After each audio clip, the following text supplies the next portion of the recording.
Neste momento, os mísseis Neptunes, Atacams e Bars penetraram tão profundamente nas defesas da Rússia que os generais estão sem palavras. Apocalipse na Federação Russa. As forças armadas da Ucrânia destruíram metade da Rússia. Entretanto, a China está recuperando o ritmo. Um ataque brutal contra Moscou. O Kremlin não esperava uma reviravolta dessas. Um thriller eletrizante no cenário diplomático. Trump muda o plano de paz em tempo real. E pela frente, um encontro pessoal com Zelensky que pode virar o jogo. Donbass, Crimeia, OTAN, tudo está em jogo. A Ucrânia preparou uma resposta poderosa que vai mudar o rumo da situação. Aguardem. Inferno dos drones na Federação Russa. Instalações estratégicas destruídas, pânico nas fronteiras. A Rússia está passando pela sua noite mais aterrorizante de apocalipse de drones, enquanto as forças armadas da Ucrânia seguram a linha de frente, pressionam o inimigo e avançam contra-atacando. Nossos conseguiram o inacreditável. Kadyrov Jr. faz 18 anos. O herdeiro do clã checheno está entrando de cabeça na vida adulta. O que a dinastia criminosa está tramando agora e quais são os planos para o futuro do caçula? Esses detalhes você com riqueza não vai querer perder. E a história impressionante da fuga de um soldado do exército russo do moedor de carne de Putin. Lá é simplesmente insano. Tudo isso a seguir na nossa edição do Ponto Quente. As forças de defesa da Ucrânia promoveram uma vingança total pelos ataques ao nosso território. Fábricas de aviões em chamas, terminais explodindo, peças únicas destruídas. Aviões, explosões, Tagarrog, caos, Novorossiysk, escuridão em Donetsk ocupado. Netunos, ataques de Flamingo, os bares avançaram tão fundo que os generais russos ficaram sem palavras. E a defesa antiaérea da Rússia continuou atirando nos próprios alvos. Confira agora mesmo todos os detalhes explosivos. Principais alvos militares e energéticos da Rússia sob ataque. Em apenas um ataque, os russos perderam uma fábrica de reparo de aviões, uma empresa de produção de drones, um terminal de petróleo, uma refinaria, um sistema de defesa antiaérea S-400 e, para completar, o avião experimental a laser A-60, que a Rússia não conseguirá mais reconstruir. Isso, sem dúvida alguma. O clarão foi visto pelos moradores de Taganrog. Naquela noite de terça-feira, fez muito calor por lá, principalmente na região da fábrica de reparo de aviões Beriev. A empresa é especializada no desenvolvimento, produção em série, modernização e reparo de aviões anfíbios e complexos aeronáuticos de uso especial, em particular dos aviões de alerta e controle aéreo de longo alcance A-50. Além disso, na fábrica de aviões, também realizam a manutenção geral das aeronaves da aviação russa e a modernização dos bombardeiros estratégicos portadores de mísseis Tu-95NSM. Perto da empresa fica a principal base de testes dessa fábrica, o aeródromo militar Taganrog Yuzhny. Nesse local são guardadas unidades raras da tecnologia aeronáutica russa. Sim, o avião.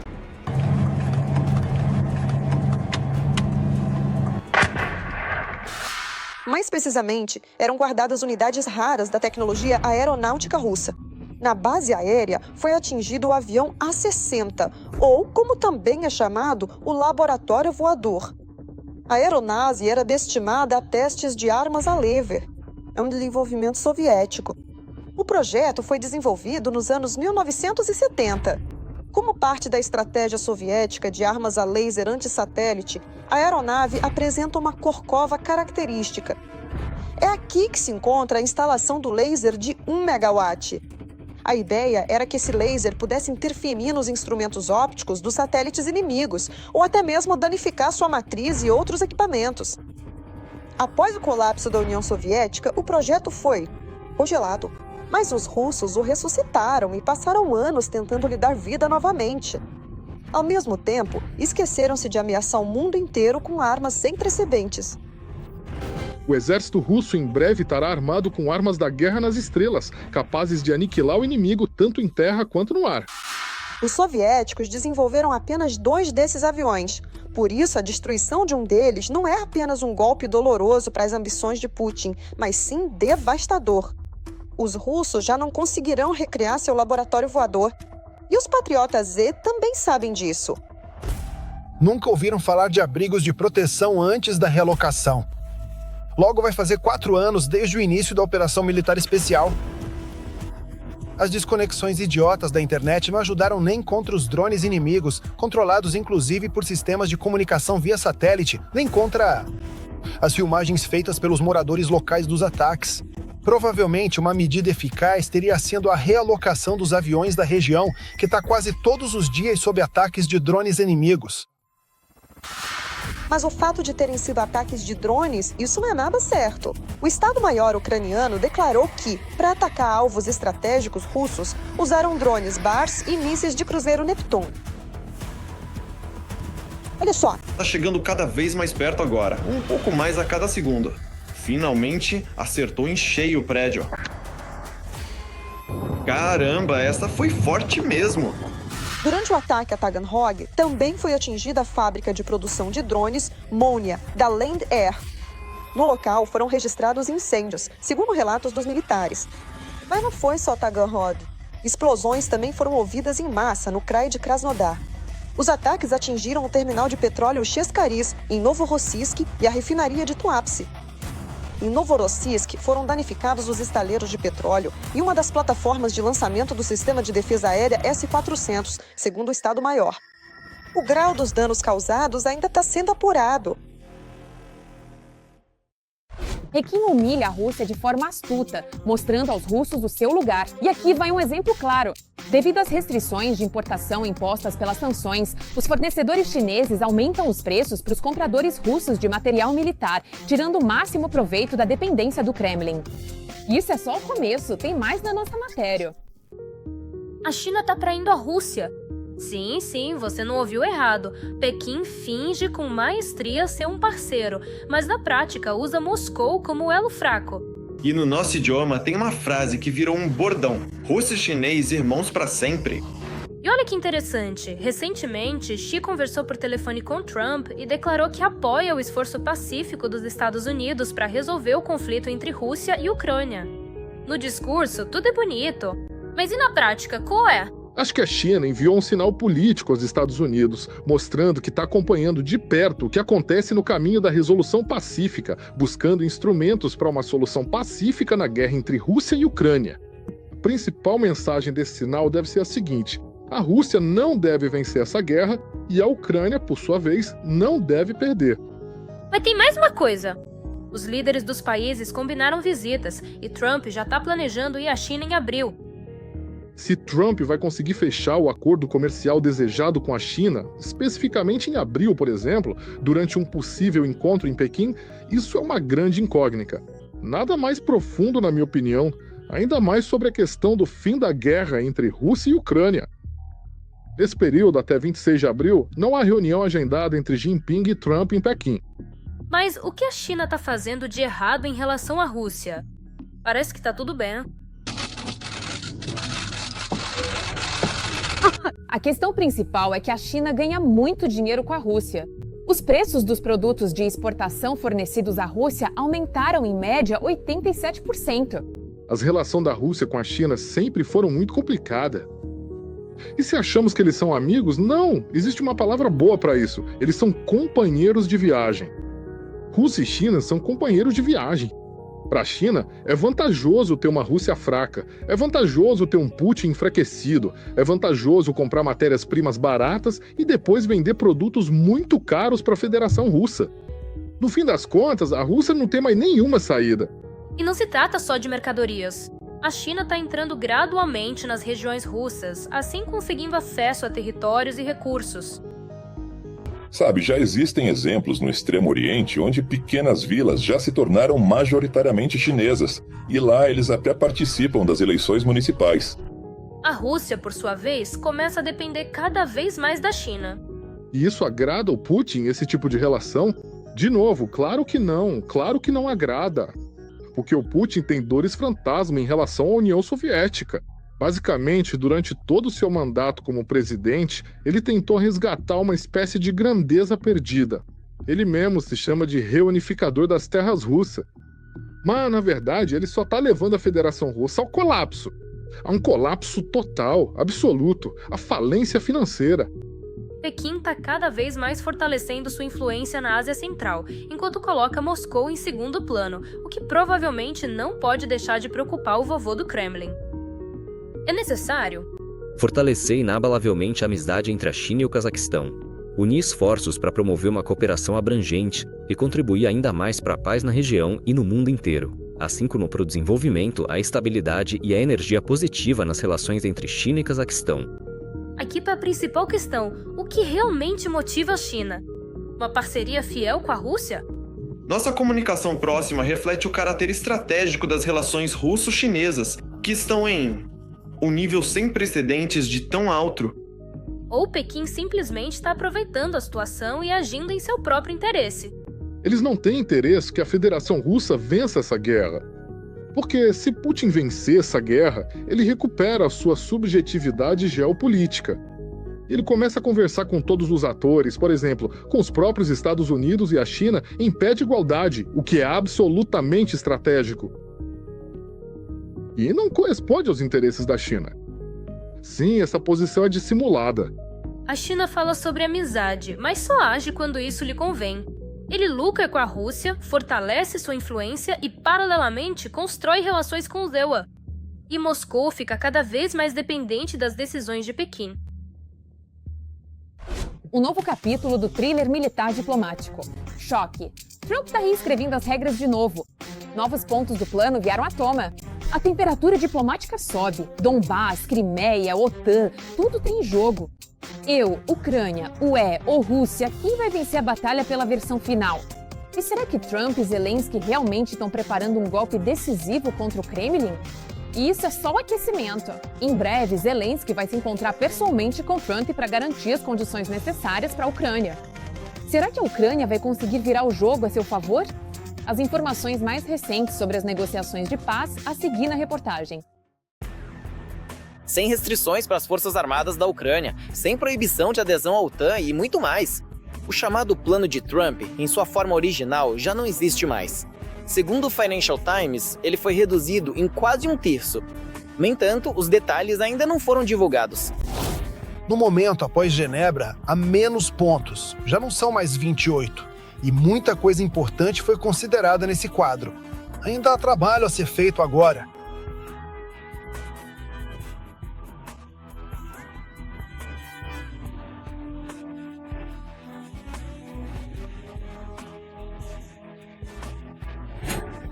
Informadas sobre o andamento das negociações, relatam que todas as partes concordaram em continuar discutindo apenas questões relacionadas às relações bilaterais entre Ucrânia e EU. Tópicos específicos devem ser discutidos em outros formatos. Afinal, na versão inicial, o documento continha nuances que não dependiam da Ucrânia de forma alguma. Agora, porém, agindo como um só bloco, a Europa e a Ucrânia decidiram discutir com os Estados Unidos cada um as suas próprias questões, levando em consideração os interesses uns dos outros. Essa ligação permite agir não apenas em conjunto, mas demonstra de forma clara que interesses comuns, de fato, criam uma base sólida para agir juntos. Ao mesmo tempo, para evitar vazamentos. Após a reunião, nenhuma cópia do novo acordo de paz foi entregue, informou o primeiro vice-ministro das Relações Exteriores da Ucrânia, Sergiy Kyslytsya. Todas as cópias do documento acordado em Genebra foram recolhidas de todos, exceto dos chefes das delegações. Ainda assim, alguns detalhes acabaram vazando para a imprensa em nível de rumores. Por exemplo, a recusa categórica de reduzir o número das Forças Armadas da Ucrânia sob imposição de Moscou. Nossos parceiros europeus deixaram muito claro que a soberania da Ucrânia não pode ser discutida de forma alguma. E quaisquer restrições ao exército ou a possibilidade de a Ucrânia aderir a esta ou aquela aliança também não têm direito de serem discutidas. E desse ponto de vista, é evidente que exigências como, por exemplo, a introdução de mudanças na Constituição da Ucrânia sobre não adesão à OTAN serão retiradas. E me parece que esses são os pontos principais e mais importantes. Outro ponto fundamental para a Ucrânia foram as discussões sobre garantias de segurança. Na opinião dos analistas, os representantes de Washington conseguiram deixar claro que tais compromissos da Rússia não significam absolutamente nada. Por isso, as únicas garantias possíveis podem ser apenas acordos com Zewa e a Europa, além do desenvolvimento irrestrito do complexo militar industrial dentro da própria Ucrânia. E aqui, pela primeira vez, foi dito que essas são garantias não só para a Ucrânia, mas para todo o continente. É importante que, na Europa, se fale sobre garantir a paz por meio da força. Ou seja, os países europeus já dizem oficialmente e abertamente que devemos estar prontos para lutar contra a Rússia, inclusive no território da Ucrânia, caso, após a assinatura do acordo de paz, a Rússia viole o acordo. E esse momento, me parece, marca uma verdadeira mudança tectônica, porque antes ninguém falava sobre essas coisas. Ao mesmo tempo, a Casa Branca considera que as negociações para encerrar a guerra na Ucrânia foram produtivas. Mas ainda restam algumas divergências, declarou a porta-voz da Casa Branca, Karoline Leavitt, após a reunião. Em entrevista à Fox News, ela também disse que o fornecimento de armas à Ucrânia tem limites e não pode ser infinito, meio que insinuando que acontecerá com a ajuda dos Estados Unidos caso Kiev pressione demais sua posição. No entanto, mesmo na questão das armas, as coisas estão longe de ser tão simples. É a Europa que compra armas americanas para a Ucrânia. Compra mesmo. E, sob esse ponto de vista, as ameaças de Trump, que soaram como se ele fosse parar de fornecer armas à Ucrânia, na verdade, representam uma quebra de acordo não só com a Ucrânia, mas também com a Europa. A perda de contratos bilionários e o pagamento de multas por rompê-los claramente não é o que Donald Trump espera. Enquanto isso, a delegação americana já está em Abu Dhabi, onde durante alguns dias acontecerão encontros com o lado russo.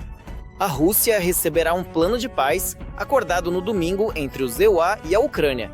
Na opinião de especialistas, levando em conta que anteriormente Moscou declarou que não tinha visto nada e que era preciso analisar a questão, desta vez o Kremlin também não parece muito disposto ao diálogo construtivo. Mas isso dá à Federação Russa a oportunidade de já construir um sistema no qual eles nem sequer vão, digamos assim, se envolver ou considerar esse plano. Dessa forma, eles tentam manter a iniciativa consigo e não se envolver nesse processo de negociação. Porque se envolver significa, basicamente, jogar pelas regras dos outros. Pelas regras de Kiev, da Europa, de Washington. Moscou, mais uma vez, não quer estar naquela posição em que é conduzida pelos outros. E quando ela é percebida, antes de tudo, pelos Estados Unidos como a principal barreira para alcançar a paz.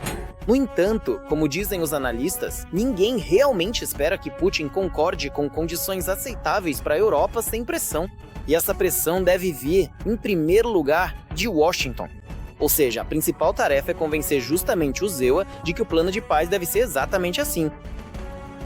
A julgar pelo fato de que as negociações não se prolongaram muito e terminaram com um jantar amistoso, isso claramente são sinais e indícios de que tudo correu mais do que positivamente, mais do que bem. Nós sabemos, o temperamento dele é bastante complicado.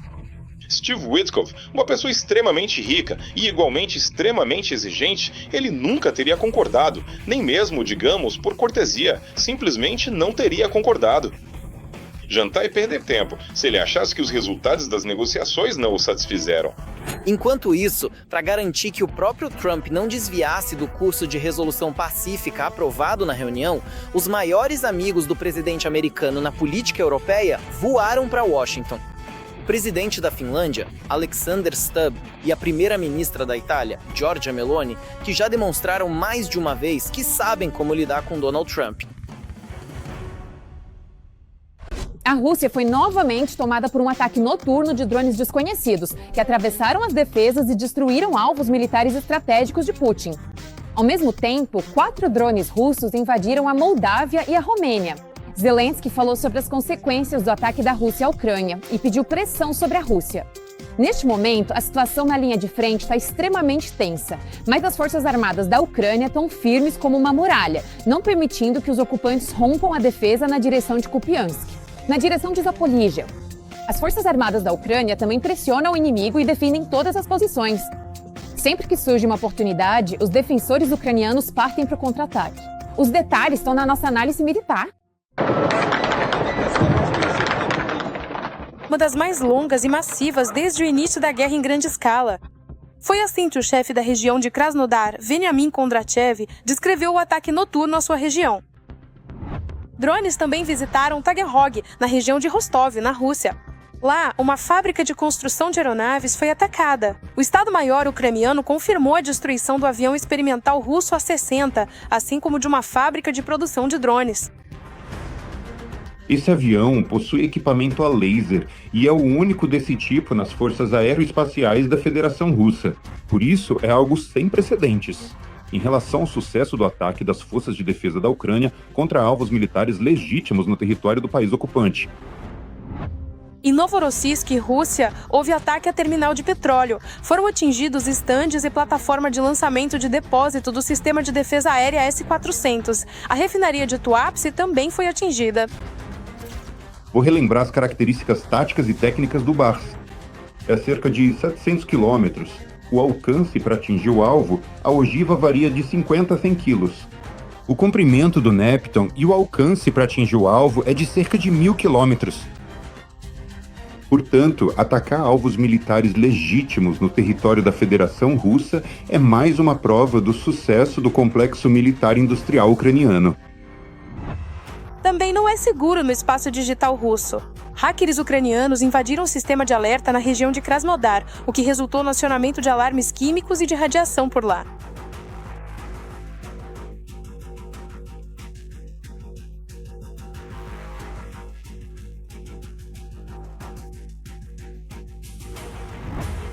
Em vez de proteger suas próprias regiões, o exército russo atirou contra os ucranianos. Um vídeo apareceu na internet mostrando o lançamento de pelo menos 8 mísseis calibre de Novorossiysk contra a Ucrânia.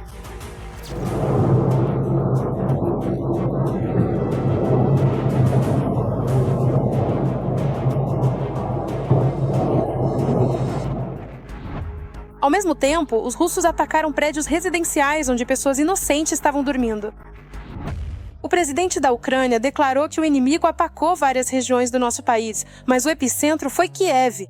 Segundo ele, os ocupantes enviaram mais de 460 drones para a Ucrânia, dos quais 4 entraram na Moldávia e na Romênia. Deve-se considerar esse tipo de ataque não apenas no território da Ucrânia, mas também, consequentemente, no território da Moldávia e da Romênia, como uma tática da Federação Russa para aumentar a pressão durante a realização de encontros internacionais importantes. Na linha de contato de combate, a situação continua tensa. O exército de ocupação está tentando avançar em Pokrovsk. As forças de defesa da Ucrânia conseguiram realizar uma varredura praticamente no centro da cidade.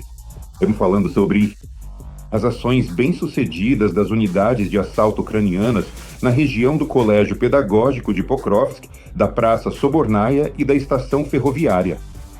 Além disso, as forças de defesa da Ucrânia expandiram a zona de presença tanto em Pokrovsk, quanto, consequentemente, realizaram uma série de contra-ataques bem-sucedidos. Os defensores do setor de Kupiansk não permitem que os ocupantes rompam a defesa ucraniana. Aqui, os russos tentam avançar com pequenos grupos de assalto, mas são imediatamente contidos pelas forças armadas da Ucrânia.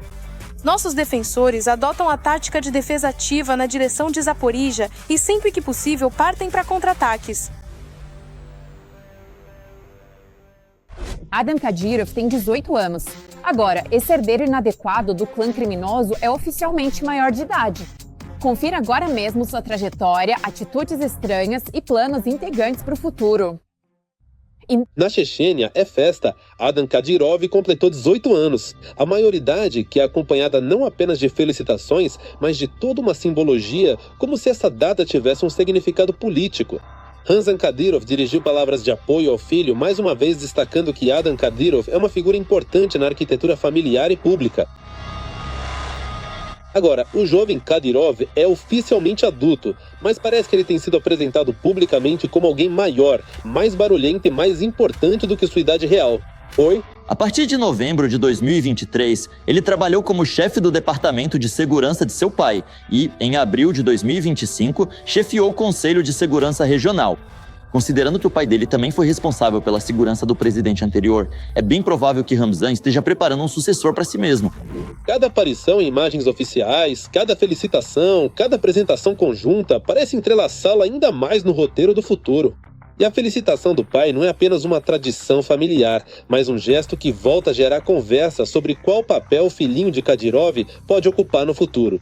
Radon foi promovido a curador do Ministério do Interior da Chechênia e depois a secretária do Conselho de Segurança da República, cargo para o qual ele também não é adequado por causa da idade, não objetivamente, mas até mesmo pelos critérios formais que são exigidos da lei. Ou seja, um adolescente que se destacou por espancar um detento indefeso fez uma carreira meteórica e recebeu as mais altas honrarias. A lista de prêmios e títulos que Adam recebeu até os 18 anos impressiona não pela grandeza dos méritos, sobre os quais pouco se sabe, mas pela velocidade com que foram acumulados. É quase um fenômeno à parte, idade tão jovem e, ao mesmo tempo, uma lista de distinções oficiais. No entanto, a questão dos méritos perante a pátria continua em aberto. Adam não é conhecido como um jovem romântico, mas sim como alguém que já praticou violência de fato. Como vocês devem lembrar, há 2 anos, aos 15, Adam espancou pessoalmente o blogueiro Nikita Juravel, que estava preso em um centro de detenção em Grozny. Qualquer outro adolescente teria ido para uma colônia de menores por isso, mas no caso do filho mais novo de Kadyrov, foi o contrário, ele foi premiado. Toda vez que Ramzan Kadyrov destaca publicamente o filho, o tema da sucessão volta à tona. Não é que não haja declarações oficiais diretas, mas as insinuações, os tons sutis e o próprio jeito como as imagens são apresentadas criam a sensação de que está se formando uma sucessão política. Levando em conta a presença dos outros parentes do clã Kadyrov no poder, tudo fica absolutamente claro. Como apurou o portal Projeto, ele tem 96 parentes que não só existem, mas estão colocados em cargos importantes e lucrativos. Adam não é apenas um membro da família, mas parte de uma estrutura que vem sendo formada há muito tempo e de forma sólida. O recente casamento de Adam também se tornou um evento de escala pública. Para uns, um sinal de amadurecimento e tradição. Para outros, mais um detalhe na imagem que está sendo construída. No entanto, a grandiosidade daquele casamento levantou muitas questões. Relógios caríssimos e carros para os filhos do pequeno czar checheno, que despreza as leis, é por isso que eles realmente acham importante morrer? Além da violação do regime de sanções, fica evidente também o desprezo pelas leis da Rússia. Adam Kadyrov ainda não atingiu a maioridade. Ele só vai completar 18 anos em 24 de novembro. Mesmo assim, ele dirigiu um carro com toda a ousadia, embora as leis russas proíbam tirar a carteira de motorista antes dos 18 anos. E agora Adam Kadyrov chega à maioridade, uma posição que é difícil chamar de resultado de um caminho próprio. Ele está cercado de prêmios, títulos e gestos públicos que dizem muito mais sobre o sistema do que sobre ele mesmo.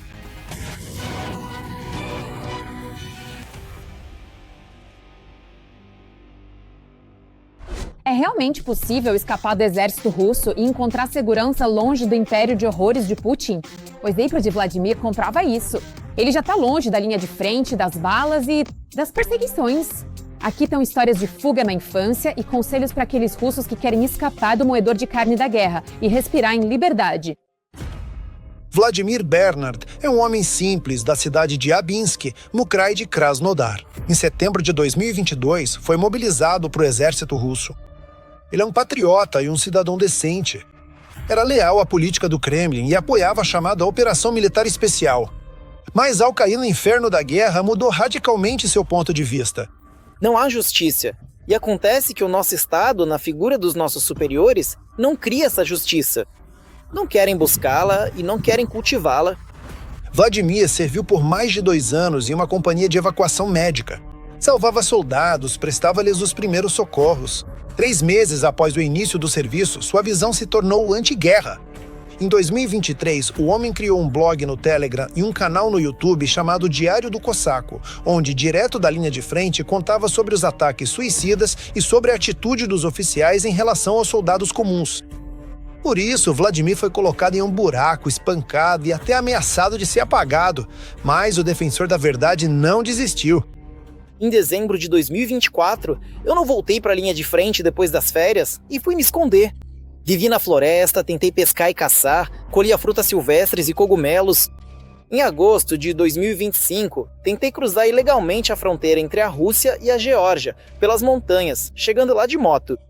Legalmente, eu não podia. Em primeiro lugar, fui incluído na lista de procurados federais devido a um processo criminal por ter abandonado minha unidade sem permissão. Em segundo lugar, eu não possuía um passaporte russo ou internacional válido. Vladimir não conseguiu cruzar a fronteira para a Geórgia após 10 meses de peregrinação e uma tentativa frustrada de deixar a Federação Russa, Vandermoos, para sua residência particular em Abinsk, onde começou a preparar um novo plano para fugir do país. Eu estava considerando a opção de fugir para a Finlândia, Azerbaijão e Armênia. Cheguei a pensar em morar numa cabana na Sibéria, mas depois de algum tempo os vizinhos entregaram Vladimir às forças de segurança. O homem foi detido a várias centenas de metros da casa. Colocaram algemas em mim, me jogaram de rosto no chão e começaram a me espancar. Me batiam com a coronha do fuzil, me chutavam com as botas. Felizmente, eu já tinha praticado combate universal antes e sei como virar o rosto para amortecer os golpes. Os dentes e as costelas ficaram inteiros. Um dos agentes que me espancava perguntou se eu tinha facas, onde estavam meus documentos e meu dinheiro. Ele perguntou sobre o dinheiro 2 ou 3 vezes. Eu indiquei onde estava tudo. Depois, descobri que mais de 80 mil rublos haviam sumido. Praticamente todo o meu dinheiro, com o qual eu planejava fugir. Vladimir foi mantido no prédio da delegacia militar, em uma cela com mais 4 detidos. Tinham que dormir no chão, traziam comida e levavam ao banheiro sob escolta. Depois de 3 semanas nessas condições infernais, o homem foi levado para um interrogatório com agentes do FSB. Eles disseram a ele que estavam preparando um processo criminal por espalhar fake news, por postar sobre o que realmente estava acontecendo na linha de frente. A perspectiva: 2 processos criminais, uma sentença branda e, de novo, ser enviado para a linha de frente. Vladimir começou novamente a pensar em um plano de fuga. Era esse o momento. Ele, junto com mais algumas dezenas de outros fugitivos, foi enviado para uma unidade militar no Krai de Krasnodar, onde ficaram sob a guarda dos militares. Durante esse tempo, Vladimir se destacou como um fugitivo que teria caído na real. Fizeram para ele um novo passaporte de cidadão russo. Acordei às 4 da manhã, fui ao banheiro e vi que todo o turno dos guardas estava dormindo. Passei por eles, pulei a cerca, atravessei os arbustos, cheguei à cidade e chamei um táxi. E fui para o lugar onde estava minha moto e as coisas que tinham preparado para mim com antecedência. Depois, parti de moto em direção à fronteira com a Bielorrússia. O homem se escondeu dos policiais de trânsito várias vezes, quebrou a moto e teve que jogar fora parte do equipamento.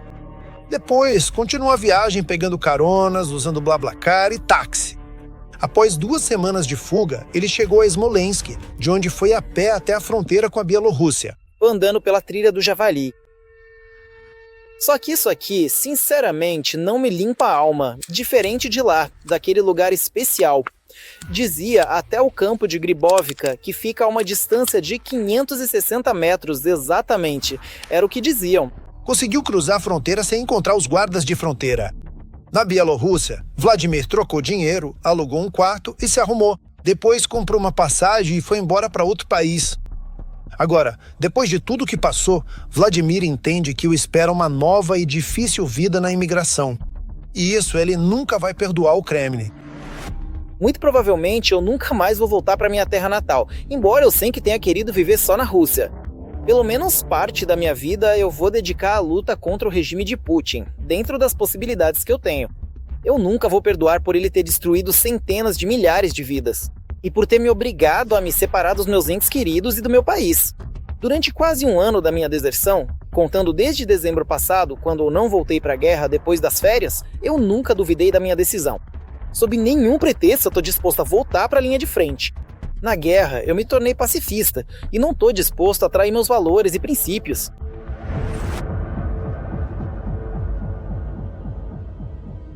É isso. Mais notícias quentes do front você confere já na próxima edição.